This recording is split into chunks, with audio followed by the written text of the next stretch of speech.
Hi, I'm Stacy Hyde and I'm back with another episode of Better Financial Health in 15 Minutes or Less.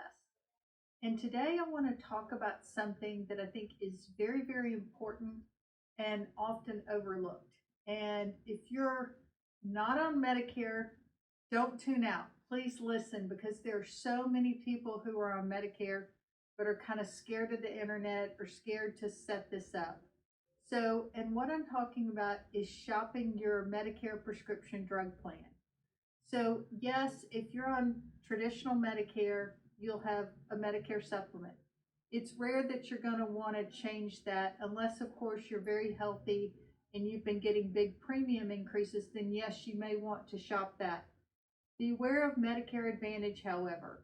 The pricing looks good, but they gatekeep a lot of your access to doctors, treatments, that sort of thing. So we strongly recommend traditional Medicare and a supplement.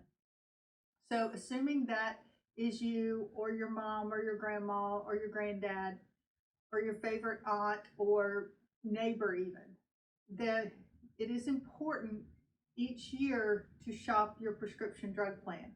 Because a couple of years ago, Medicare made a change. They capped the out of pocket drug cost at $2,000 per person. Before that, it could get really, really expensive. So now that cap has kind of changed your calculus when you're looking at your overall cost.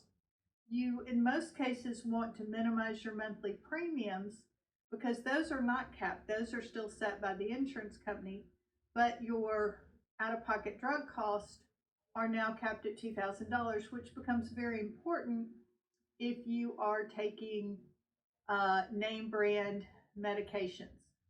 So the key thing to look out for is you want to go to Medicare.gov and you want to set up an account. You'll need your Medicare prescription drug card, your email, that sort of information, and you'll set up your account.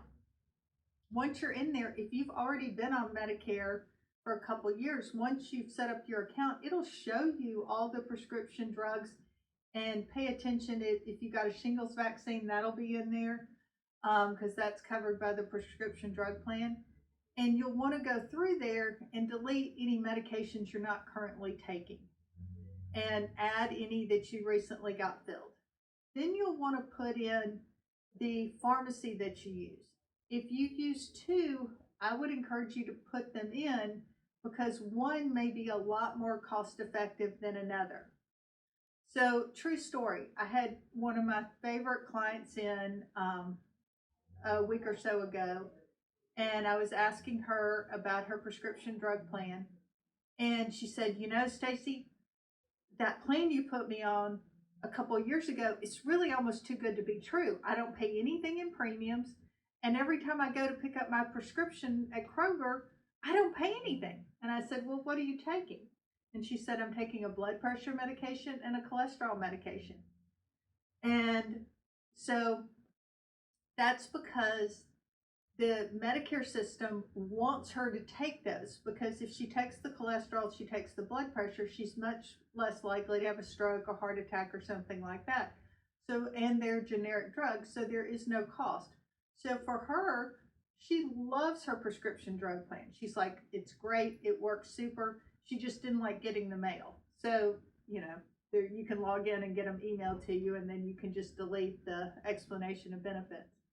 So it is important to go in there and put those in there. And then if you, and I also had this happen with another client where we were able to get his Eliquis in his case very inexpensively through his drug plan, but he took another medication that was generic, but it was expensive on his drug plan.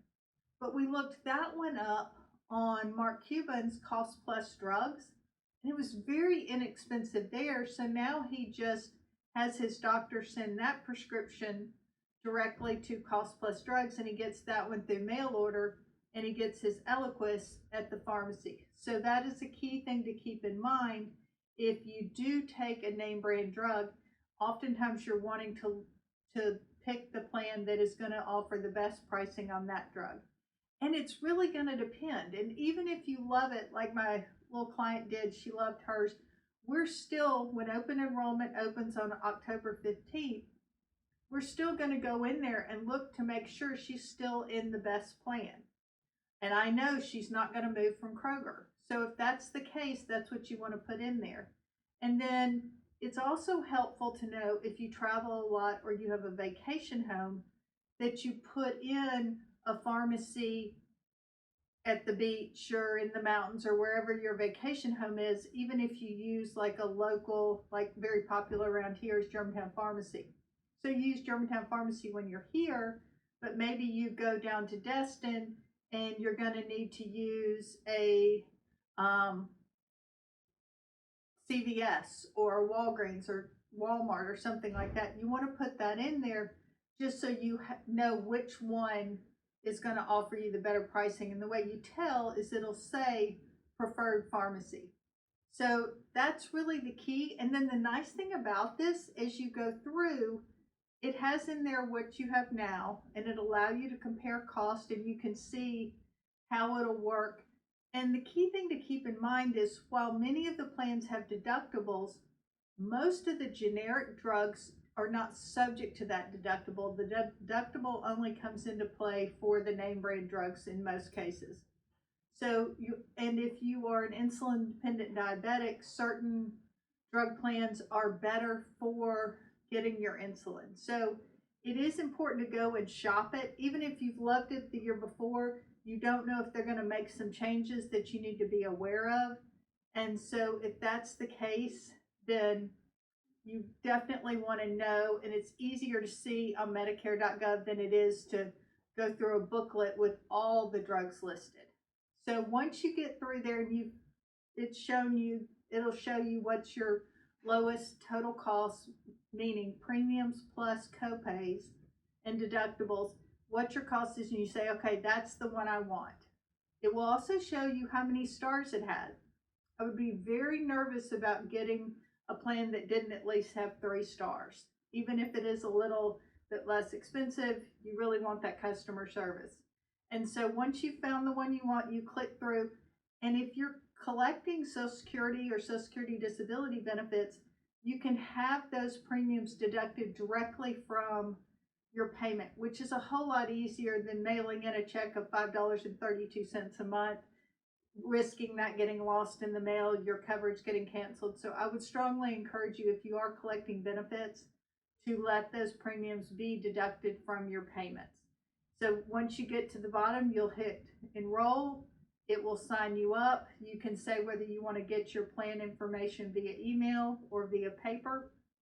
You can make that selection, and then you're good to go. And then toward the end of the year, you should get your information in the mail, your new card. Be sure and give it to your pharmacist. And if you can't find it or whatever, you can actually log back on. The phone number will be there. In many cases, you can go ahead and print a card in order to give it to your pharmacy. But remember, you're making these changes now. They don't go into effect until January 1. So you'll continue to use your existing card until then.